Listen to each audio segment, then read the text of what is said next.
The closest man to him of the other three for the Whig Party was William Henry Harrison, who finished with 73.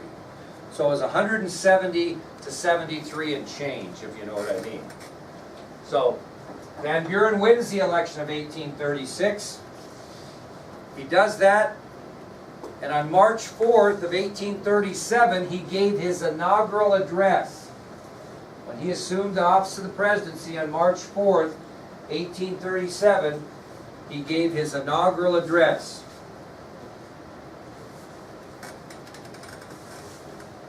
And on that date of March 4th, 1837, during his inaugural address, the new president stated that he would follow in the footsteps of his predecessor, Andrew Jackson, and the presidency would change little. He would run his presidency in accordance to the way Andrew Jackson ran his. So on March 4th, 1837, Martin Van Buren gave his inaugural address, and during this address, the new president stated he would follow in the footsteps of his predecessor, Andrew Jackson. Now, I'm going to sum up Van Buren's election real quick, like we're not even going to talk much about it. What will kill you virtually as a president? What will make your administration an absolute disaster? No, I mean something bigger than that. What could happen during your 4 years nationally? Close. That's close. What's kind of not the opposite, but that's close. A war can ruin it if it doesn't go well for you. But what else really can ruin a presidency? Because it's hard to really come back from this. What? Is it debt? Yes, which is known as a, we had the great one in the 1920s, but it wasn't depression. Very good, Kinley and Talon. The president was barely in office before the nation plunged into an economic depression. Those will just kill your administration. An economic depression. And during his term, Van Buren and his administration did not think the government really could do anything to stop the depression. And it's difficult to do. It ruined President Herbert Hoover as well in the 1920s when we had the crash of the stock market. His administration went, a depression is a tough one. And it's hard to get out of it. You can't hardly get out of it in a 4-year period. But who gets blamed for it? It's the president. Always. So, unfortunately, President Van Buren was barely in office before the nation plunged into an economic depression. And during his one term as president, Van Buren and his administration didn't think the government could do anything to stop the depression. What do some people do if there's a problem? And sometimes you do this if you have a bad cold. Rather than to go to the doctor, you stay home and let it run its course. Okay? And that's exactly what Van Buren did. He said, there really isn't anything I can do about this. It's like a bad cold. I'll just let it run its course, and hopefully we come out of this depression before election time. Well, unfortunately, that didn't happen, and although he will run in 1840, which we'll get to in just a second, he will not be a factor. Okay? So because of this depression during the Martin Van Buren years, and the blame he took for it, and the lack of effort he made to do anything about it, he will not be a factor, although he will be involved in the election of 1840, which is our next subtopic.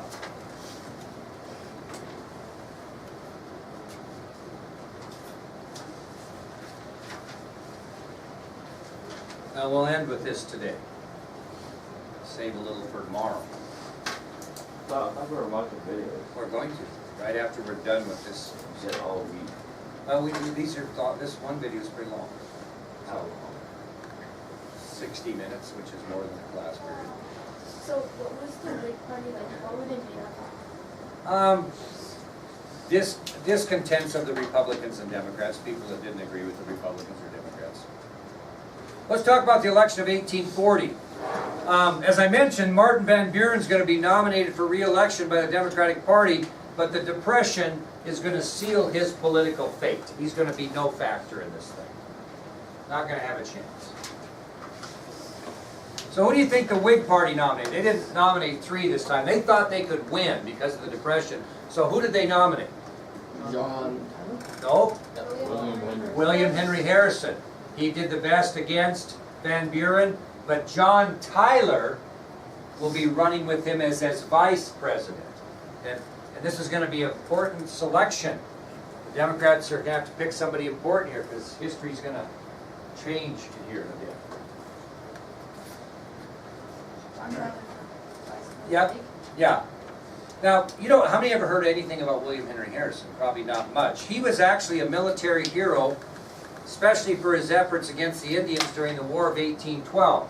You remember the Indians were helping the British in the North in the War of 1812? Well, General Harrison fought the Indians and won a big victory on the Tippecanoe River in northern Indiana during the War of 1812. Okay? So Harrison was a war hero. Got a lot of publicity and accolades for his efforts in defeating the Indians during the War of 1812. And his most important victory was a victory on the Tippecanoe River in northern Indiana. So the Whig campaign slogan for the election of 1840 was Tippecanoe and Tyler too. Started getting a few of these campaign slogans once in a while. So again, William Henry Harrison was a military hero for his efforts against the Indians during the War of 1812. His most notable victory against the Indians was on the banks of the Tippecanoe River in northern Indiana. So the Whig Party took his heroics and made a nifty little campaign slogan, Tippecanoe and Tyler too. Well, all the Whigs had to do was campaign that Martin Van Buren was responsible for the horrible depression our country was in, and the Whigs win an overwhelming victory. Who is the vice president? Same fellow, but he isn't there for everybody yet. So, the Whigs campaign against President Van Buren. They point their finger at him that it was his fault, the country was in depression, and they win an overwhelming victory. Van Buren only had 60 electoral votes compared to that of 234 by Harrison. Very unusual that a sitting president would be crushed like that, but he was. So the final tally in the Electoral College was William Henry Harrison, 234 electoral votes to President Van Buren, 60. As a result, William Henry Harrison becomes the nation's 9th President of the United States.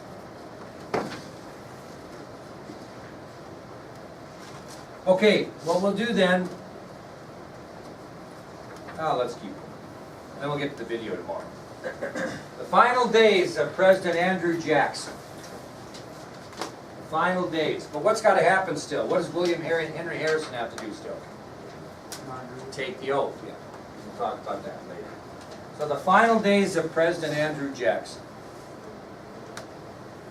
So, as he's done many times, Myra, what did Andrew Jackson do after he left the presidency, after Martin Van Buren was inaugurated? He said he was going to retire. Where'd he go? Where does he always go every time he leaves something?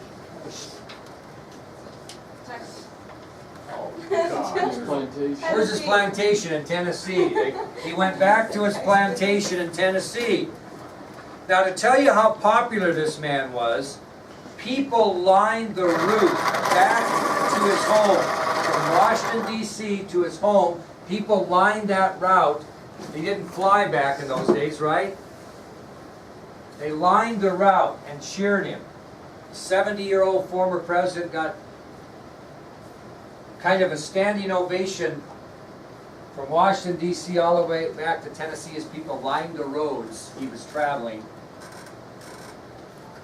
and honored him, cheered him on. Well, I always worry about this retirement. My wife and I, you know what's really sad in life is trying to figure out what you're going to do when you retire. My wife and I talk about that. We're going to stay here, we're going to move to Montana closer to the grandkids there, we're going to move to Spokane, we're going to stay put, what are we going to do? You know, you just hate that. But the goal in retirement is to be debt-free. What you want to do when you retire is have your house paid off, no debt, and then when your retirement checks come in, you don't have any debt.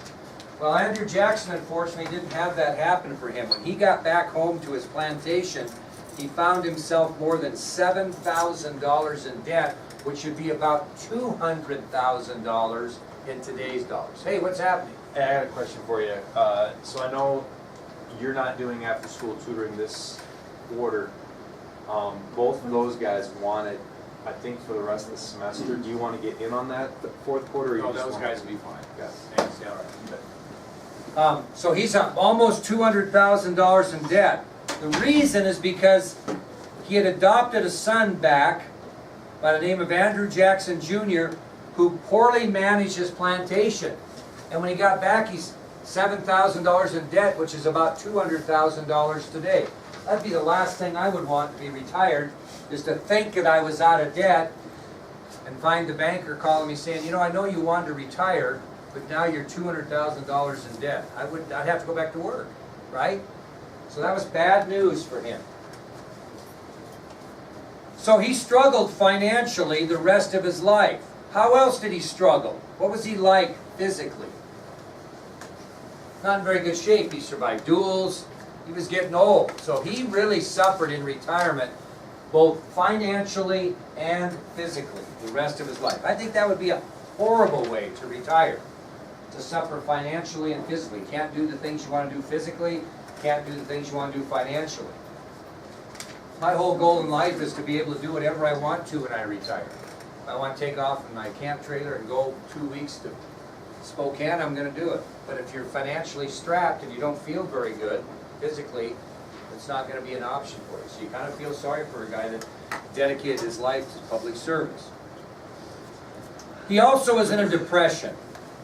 He was very, very disappointed that William Henry Harrison won the election of 1840, because he knew the Whig Party stood for everything that he did not.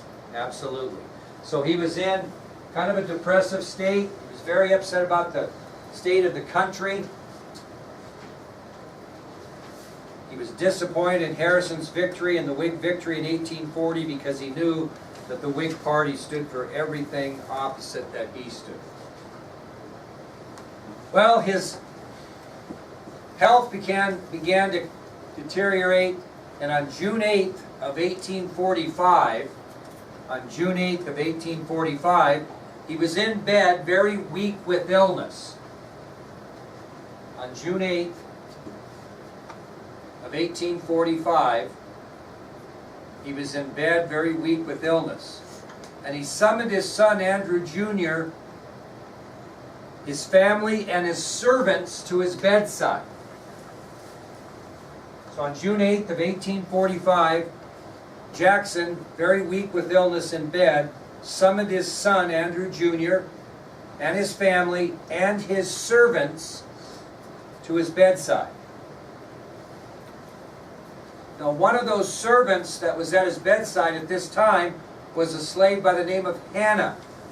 She was the slave in which Jackson's wife died in her arms. Remember, she called for Jackson when she had the heart attack. Okay? So Hannah is still there, and she's one of the servants or slaves at his side on June 8, 1845. Well, according to witnesses, Andrew Jackson's last words before passing away were, quote, "I hope to meet you all in heaven, black and white." I hope to meet you all in heaven, black and white. He had slaves, but did he treat them well? Treated them very well. So according to witnesses at the bedside, Andrew Jackson's last words before passing away were, "I hope to meet you all in heaven, black and white."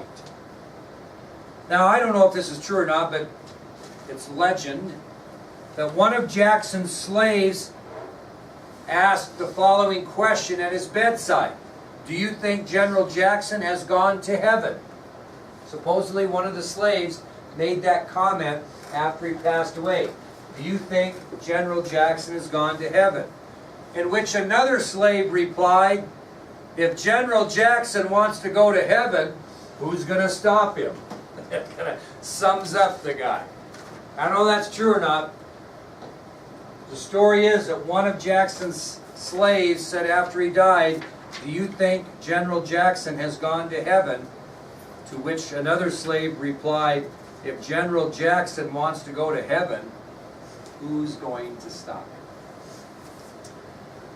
Well, Andrew Jackson was buried next to his wife Rachel at the couple's Tennessee plantation known as the Hermitage. So Andrew Jackson was buried next to his wife Rachel at the couple's Tennessee plantation known as the Hermitage. Now, when you see the video, Andrew Jackson Under Fire, they'll take you to the Hermitage, which is a historical society possession now, Jackson's Plantation, in which both Jackson and his wife Rachel are buried. Tomorrow we'll talk about the inauguration of William Henry Harrison, which was kind of an interesting scenario, and then we will get on with the videos.